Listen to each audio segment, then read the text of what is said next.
Yes, reka mbifuriza umugoroba mwiza rero kubakomeje kudukurikirana kuri Burundi News TV. Twizere ko buri wese amerewe neza, twizere ko buri wese akomeje kugira ibihe byiza cyane. Turi mu masaha y'umugoroba rero hano muri Afrika cyangwa se hano mu gihugu cy'u Rwanda, tugiye kurebera hamwe amakuru agezweho muri kano kanya, amakuru akomeje kugenda agaragara cyane cyane agezweho mu bigendanye n'umutekano, politike, diplomasi ndetse n'ibindi bigiye bitandukanye.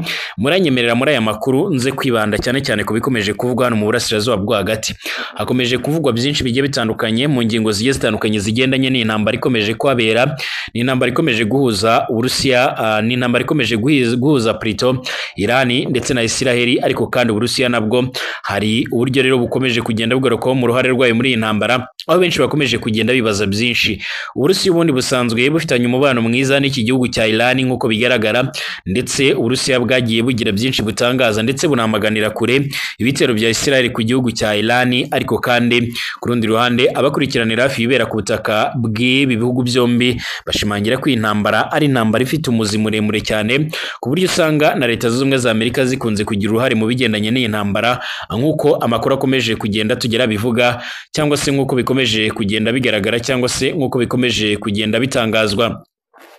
Amakuru yihuta cyane akomeje kugenda avugwa rero, by'umwihariko aragaruka ku bigendanye n'uburyo intambara ikomeje kugenda ifata indi sura, ariko kandi Leta Zunze Ubumwe za Amerika hari byinshi zamaze kugenda zishyira ahagaragara nyuma y'uko zamaze kurasa ibisasu biremereye cyane mu bice by'iki gihugu cya Irani. Ariko kandi muranyemerera muri kano kanya turebere hamwe amwe mu makuru agezweho kuri ino ntambara ndetse n'ibikomeje kugenda bitangazwa ndetse n'ibikomeje kugenda bigaragara, dore ko abakurikiranira hafi ibibera ku butaka bw'ibi bihugu byo mu burasirazuba bwo hagati bakomeza kugira byinshi batangaza. Hanyuma reka nkwibutse gukanda subscribe niba ari ubwa mbere ugeze hano, kugira ngo ubashe kuzajya ubana natwe mu makuru n'ibiganiro byacu, kugira ngo ubashe kuzajya ukurikira uburyo by'umwihariko tugenda tubagezaho ibiganiro mu buryo bugiye butandukanye. Niba uri mu Rwanda ndagusuhuje, niba uri muri Afurika ndagusuhuje, niba uri hirya no hino mu isi nawe ndagushuje kandi mwifurije ibihe byiza cyane.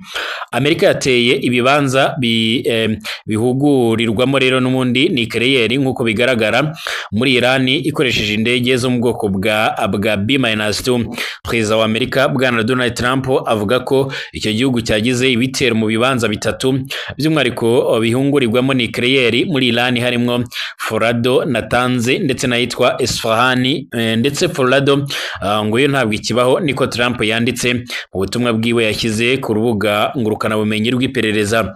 Yagize ati turahejeje cyangwa se dushoje ibitero byacu byashyitse ku byo rero byaronderaga cyangwa se byari bigambiriye ku bibanza bitatu bya nucleaire muri Irani, harimo rero Forado, Natanz ndetse na Esfahani. Indege zakoze ibyo bitero rero ubu ngubu zamaze kuva mu kirere cya Irani, niko yanditse ku rubuga rwa Truth Social nk'uko bigaragara. Bwana Trump yanongeyeho ko kandi amabombe akwiye yatewe Forado nyine, kandi indege zose zirimo ziragaruka muri Leta Zunze Ubumwe za Amerika. Indege z'intambara za B-2 arizo rero zonyine, nizo zonyine rero ngo zifite ubushobozi bwo gutwara amabombe ashobora kurasa ikibanza gihungurirwamo rero nucleaire muri Irani munsi y'ubutaka. Byavugwa ko kandi by'umwihariko byavugwaga ko kandi zimuriwe mu izinga rya Amerika nk'uko bigaragara, bituma haba urukururu nyine ko izo ndege zishobora gukoreshwa mu bitero bya Amerika kuri Irani nk'uko bigaragara. Ubutumwa bwa Trump ku butegetsi bwa Irani kandi bwari bugufi, bworoheje kandi butaziguye, ati nimuze ku meza y'ibiganiro cyangwa se haza ibindi bitero bishyashya. Mu gihe kandi ibyo batobikora, ibitero bizakurikira bizaba bikomeye cyane gusumba, niko yavuze, kandi biroroshye. Mu gihe kandi hariko harategurwa ibyo bitero, kandi bwana Trump yasubiyemo rimwe rero na rimwe ati ataguca ku ruhande ko ashaka ko ibiganiro bibandanya biba mu buryo bwihuse. N'ubu inzira y'ibiganiro avuga ko rero yavuga ko yuguruye, ariko kandi ubutegetsi bwa Irani bukaba buri ku gitsure cyo gusubira guterwa. Hashobora rero kuba amahoro cyangwa se hakaba akaga gakomeye cyane kuri Irani, nk'uko rero turiko turabibona muri iyi minsi 8 iheze. Iyi niko yavuze bwana Trump, kandi ntiyavugiye ku mugaragaro ugushobora guhindura ubutegetsi muri Irani mu kibanza cy'ibyo rero yavuze ko Amerika yemera ko igikorwa cy'icyo gihugu cyakoze cyarangiye, ariko kandi ni mu gihe gusa Irani yo kwitaba ibiganiro nk'uko bigaragara. Irani nayo ivuga yuko kandi iraza gukomeza kwihorera mu buryo bukomeye cyane, ni mu gihe intambara ikomeje guhindura isura mu buryo bukomeye cyane ndetse n'uburyo buteye impungenge. Igihe bwana Benjamin Netanyahu yarahagaze imbere mu biro byiwe by'ubushikiranganji cyangwa se bya minisitiri w'intebe wa mbere muri iki gihugu, ubwa mbere by'umwihariko ntiyashikirije ijambo ryiwe by'umwihariko mu giheburayo mu kubabwira inkuru rero nshyashya zerekeye intambara arimwo n'iki gihugu cya Iran, ahubwo yavuze mu cyongereza abwira perezida wa Amerika Donald Trump amushimira nyuma y'ibitero icyo gihugu n'ubundi cyagize ku bigo bya nucleaire bisanzwe bikorerwamo nyine cyangwa se bicurirwamo intwaro za kirimbuzi muri iki gihugu cya Iran. Ku bijwi rya Netanyahu kandi rya Benjamin Netanyahu ryumvikana nk'iryo rero by'umwihariko insinzi kandi akaza by'umwihariko aranamwenyura, ntibitangaje mu gihe kandi kirekire amaze muri politiki yagumye arajwe inshinga n'akaga Iran ishobora gutera muri Israel nk'uko bigaragara. Bwana Benjamin Netanyahu amaze igihe kinini cyane mu myaka 15 agerageza by'umwihariko kugondoza Amerika ko ingingo ya gisirikare yonyine by'umwihariko ryo ishobora gusambura umugambi wa Iran wa nucleaire nk'uko bigaragara, mu gihe yarimwo arashimira bwana Trump ku ngingo yafashe ikomeye cyane igiye guhindura rero amateka. Netanyahu nawe nyine akwiriye kwiha amashyi kuba rero nyine yarashoboye kugondoza perezida wa Amerika agahindura aho rero ahagaze, mu gihe yamirira kure cyane ibikorwa bya gisirikare bibera mu bindi bihugu kandi by'umwihariko bamushigikiye bari banse ko yifatanya na Israel mu ntambara irimwo na Iran nk'uko bigaragara. Mwomenya kandi ko abajejwe iperereza rya Trump batigeze berekana ibyemezo bya Israel by'ingene Iran iriko ririhuta cyane mu gukora ibirwanisho bya nucleaire cyangwa se ko yari yaramaze gufata iyo ngingo.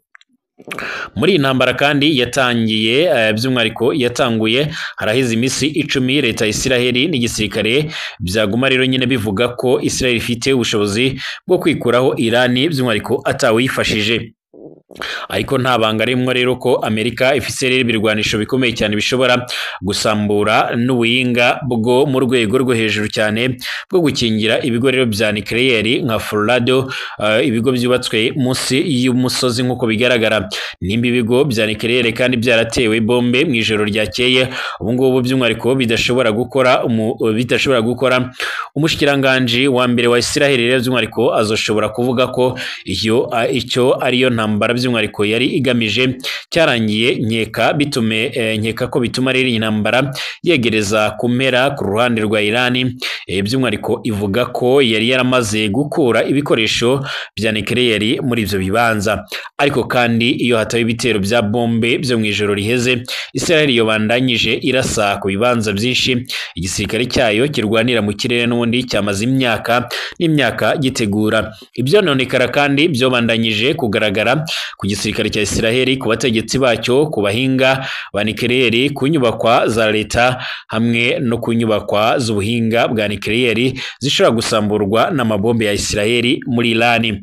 Ariko bwana Benjamin Netanyahu ashobora kuba kandi yanse gushikiriza icyumviro gitomoye by'umwihariko cya Israel nyine ashobora kuvuga ko umugambi wa nucleaire n'ubundi utakiri ikibazo ko wasambuwe burundu. Nkeka ihinduka ry'ubutegetsi muri Iran rero ari ryo rishobora gutuma ibyo byose biba.